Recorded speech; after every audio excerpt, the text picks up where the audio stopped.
As-tu déjà senti qu'il manquait quelque chose à ta pratique spirituelle? As-tu déjà ressenti cette dissonance intérieure? Ton esprit s'élève, mais ton corps reste figé. Tu médites, tu récites des affirmations, tu lis des textes sacrés. Mais malgré tout cela, une part de toi reste coincée, comme si la porte restait verrouillée. Et si ce verrou n'était pas dans ton esprit, mais dans un os oublié, tapi à la base de ta colonne vertébrale? Un os qui pulse, un os qui respire, un os qui détient le code de ta réalité énergétique, le sacrum. Il ne s'agit pas ici d'une métaphore, il s'agit d'un véritable centre vibratoire, physique et subtil à la fois. Le tout premier os formé dans le ventre maternel, et le dernier à retourner à la terre après ta mort. Il détient en silence la mémoire de ton incarnation, et tant qu'il reste immobile, ton énergie le reste aussi. Tu peux aligner ton chakra coronal, répéter 100 mantras, porter les plus puissants cristaux. Mais tant que la base ne pulse pas, la vibration ne monte pas. Tant que cet os sacré n'est pas activé, l'univers ne t'entend pas. Tu croyais peut-être que ce n'était qu'un os parmi d'autres. Mais les anciens, eux, savaient, car là où la science moderne passe sous silence, les traditions sacrées ont toujours écouté. Ce que ton corps retient, d'autres civilisations l'avaient déjà révélé. Pendant des siècles, les traditions anciennes ont honoré le sacrum comme la base de toute élévation. Chez les Égyptiens, il formait la fondation invisible du pilier Djed, ce symbole de résurrection vibratoire.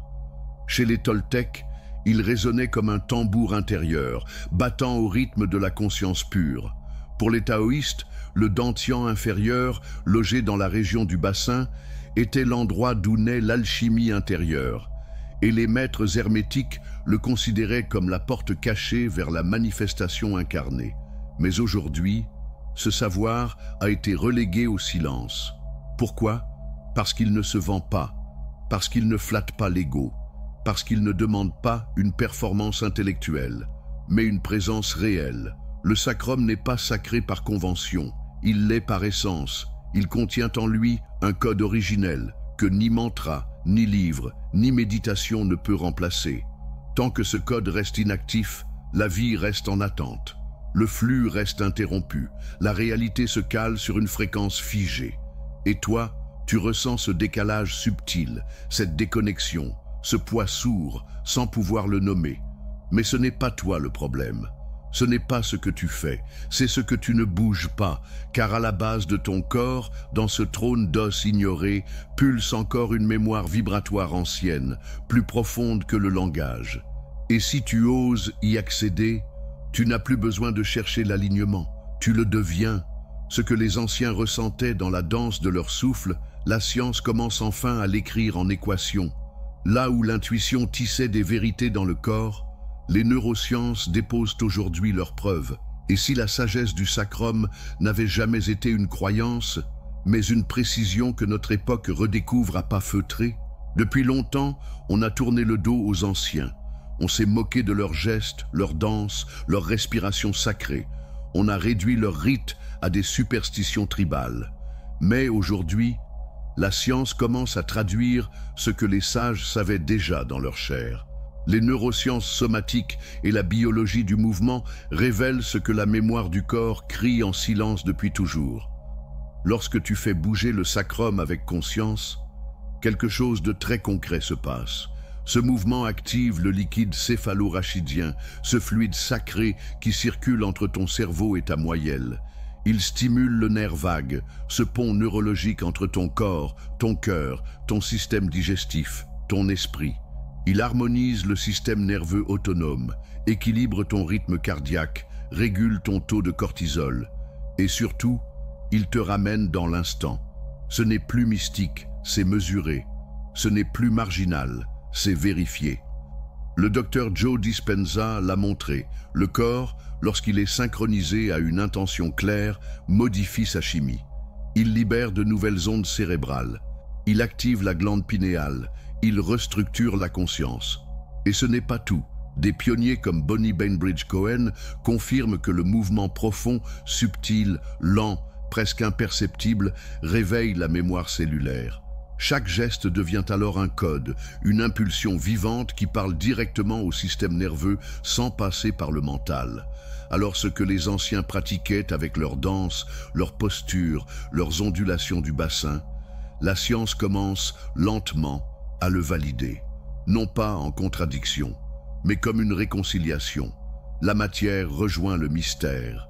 Et dans cette jonction sacrée naît la vraie transformation. Alors maintenant que la science rejoint le sacré, il ne reste plus qu'une chose à faire, vivre cette vérité dans ton corps. Assez de théorie, il est temps de sentir. Car ce que tu t'apprêtes à activer n'est pas un simple mouvement. C'est une clé ancienne qui attendait, en silence, ton retour. Il ne s'agit plus ici de théorie. Il ne s'agit pas d'une philosophie à comprendre, ni d'un concept à croire. Il s'agit de ressentir, de réveiller, d'activer, car le corps ne ment pas, et ce qu'il ne dit pas avec des mots, il l'exprime à travers le mouvement.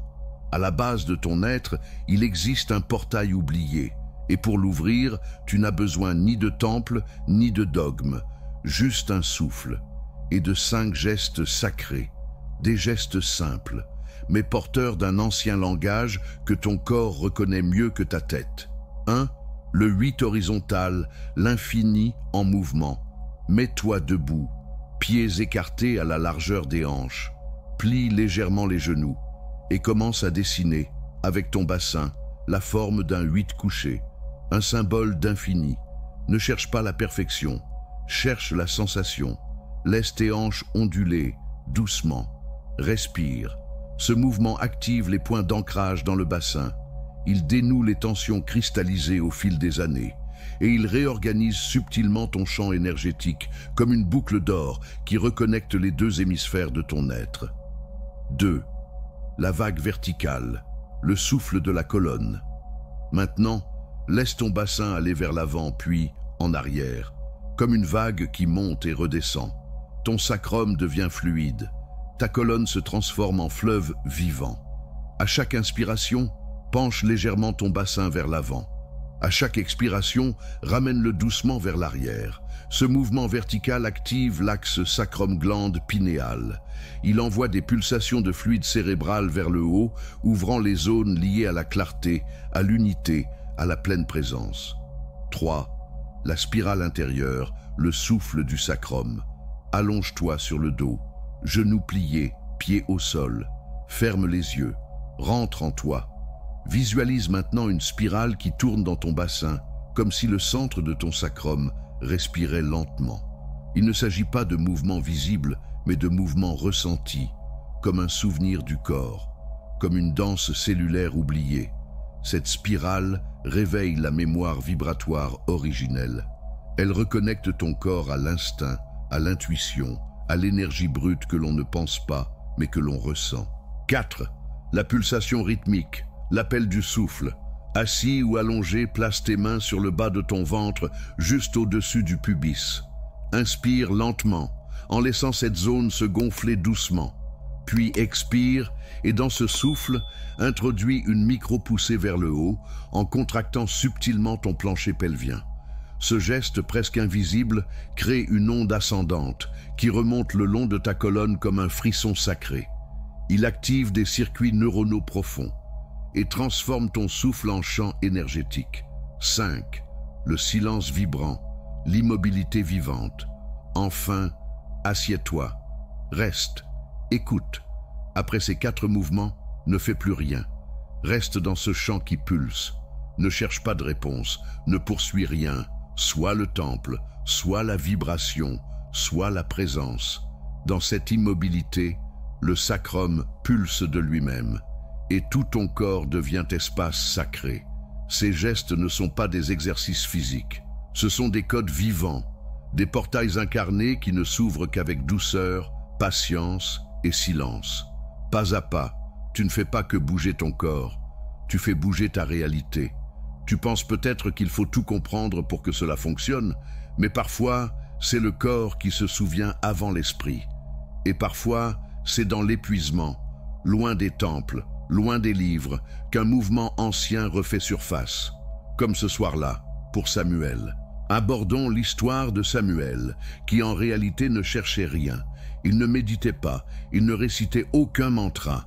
Samuel était simplement fatigué, fatigué d'être fort, fatigué de paraître bien, fatigué de porter un monde qui ne le regardait plus.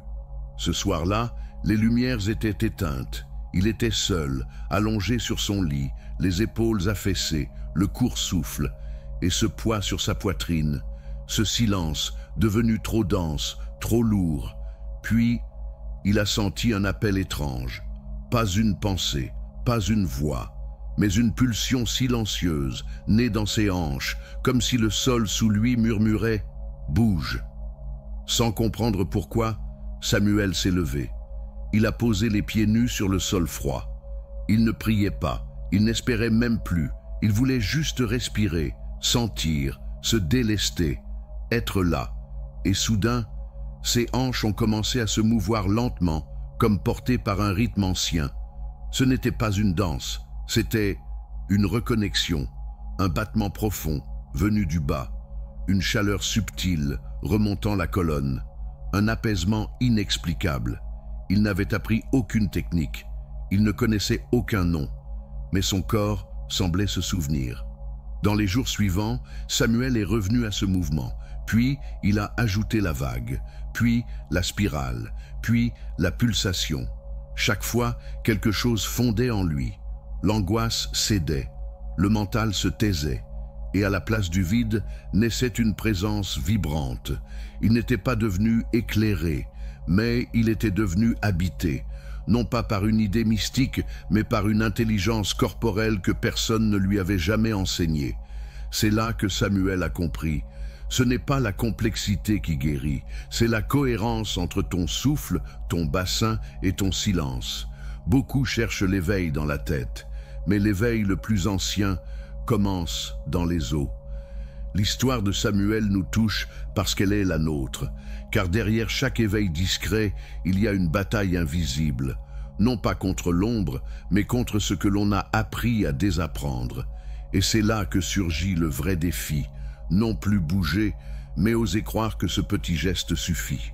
Le plus grand obstacle, ce n'est pas le mouvement, ce n'est même pas la technique, c'est le conditionnement. On nous a appris que la transformation devait venir d'en haut, par la pensée, par l'intellect, par la logique. On nous a dit que le salut était mental, que l'âme se trouvait dans l'abstraction, dans les hauteurs. Alors quand on te parle d'un simple geste du bassin, d'un 8 dessiné avec les hanches, d'une spirale dans le sacrum, une part de toi doute. Est-ce vraiment suffisant? Est-ce que ce petit mouvement peut réellement changer quelque chose? Ce n'est pas assez spirituel, mais ce doute ne vient pas de ta sagesse. Il vient de ta dépendance à la complexité. Ce doute, c'est la voix de l'ego déguisé en sceptique. Et pourtant ton corps, lui, sait. Il n'attend que l'espace pour se souvenir. Mais alors, pourquoi tant de résistance? Pourquoi ce silence du bas-ventre nous fait-il peur? Parce que le bassin est le sanctuaire des mémoires oubliées. Là se logent les traumatismes, la honte, les blessures, les silences forcés. Bouger cette zone, c'est aussi réveiller ce que l'on a enfoui. C'est ouvrir la porte aux émotions qu'on a refoulées. C'est déranger ce qu'on avait voulu anesthésier. Et pourtant, ce que tu ne veux pas ressentir est exactement ce qui attend d'être libéré. La solution n'est pas de fuir, ni de forcer, mais de t'adoucir. Commence petit, 1 minute par jour. Un mouvement, un souffle, un espace de présence, sans pression, sans attente, juste avec confiance. Souviens-toi, ton corps n'a pas oublié comment guérir. Il a simplement besoin d'un peu de place pour se rappeler. Le sacrum n'est pas seulement un os, c'est un autel ancien où chaque mouvement est une prière et chaque respiration un chant de libération. C'est toujours dans les zones que l'on redoute le plus que se cachent les portails les plus puissants. Et quand le silence devient offrande, le sacrum se révèle, non plus comme un simple os, mais comme un seuil vibratoire entre l'invisible et le tangible. Ce n'est pas un hasard si l'on a nommé cet os le sacrum. Ce mot vient du latin sacer, sacré, pas à cause d'un dogme, mais parce que les anciens savaient. Il savait que dans cette charnière, dans cette base osseuse oubliée, se cache un portail vivant vers une nouvelle vibration de réalité. Le sacrum est le premier os formé dans le ventre de ta mère et le dernier à se décomposer lorsque tu quittes ce monde. Entre ces deux mystères, naissance et mort, il garde la pulsation même de ton existence. Atrera, tant que cette base reste figée, tu vis dans une fréquence contractée. Tant que tu essaies d'ouvrir ton troisième œil sans activer le trône du bas, l'énergie monte, puis redescend aussitôt. Tu tournes en rond dans la tête, alors que la porte se trouve sous ton nombril. Les traditions le disaient déjà. En Égypte, le sacrum était la fondation invisible du pilier Djed. Chez les Toltecs, il battait comme le tambour de la conscience. Dans le taoïsme, il était le point d'émergence du ki originel. Dans les cultures afro-diasporiques, il était le feu des hanches, la source du pouvoir incarné. Même la philosophie stoïcienne parlait de cela à sa manière. Le vrai ordre ne vient pas de l'extérieur, mais de l'alignement intérieur. Le corps devait épouser la nature, et un simple geste, fait avec présence, pouvait restaurer l'âme. Ce que la modernité a oublié, les traditions le chantaient. Elles ne parlaient pas aux esprits, elles dansaient pour eux. Car avant le mot, il y avait le souffle. Et, avant la pensée, il y avait le rythme. Le sacrum est donc plus qu'un point anatomique.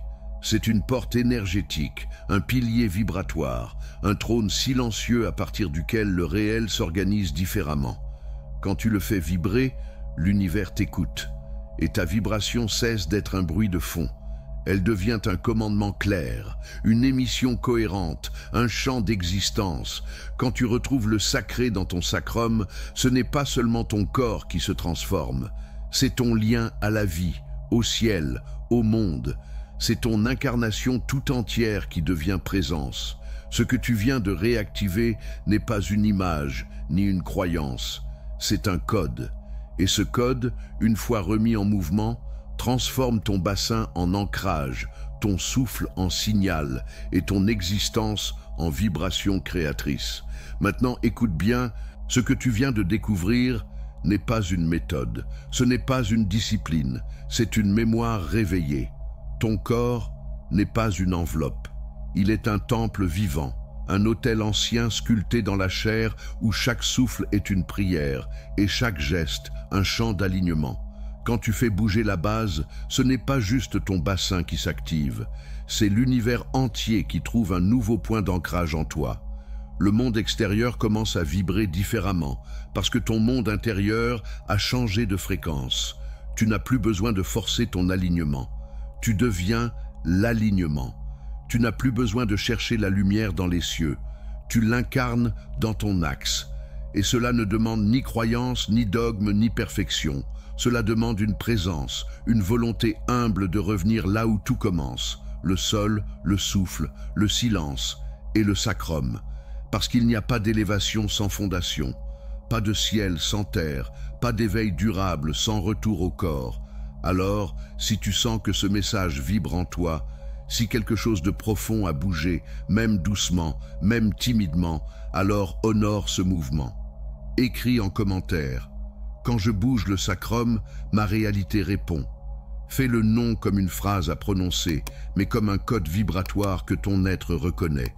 Et surtout, n'oublie pas de partager ce message avec ceux qui sont encore enfermés dans leur tête et qui attendent, sans le savoir, de revenir dans leur corps pour renaître. Abonne-toi si ce que tu as entendu ici t'a nourri.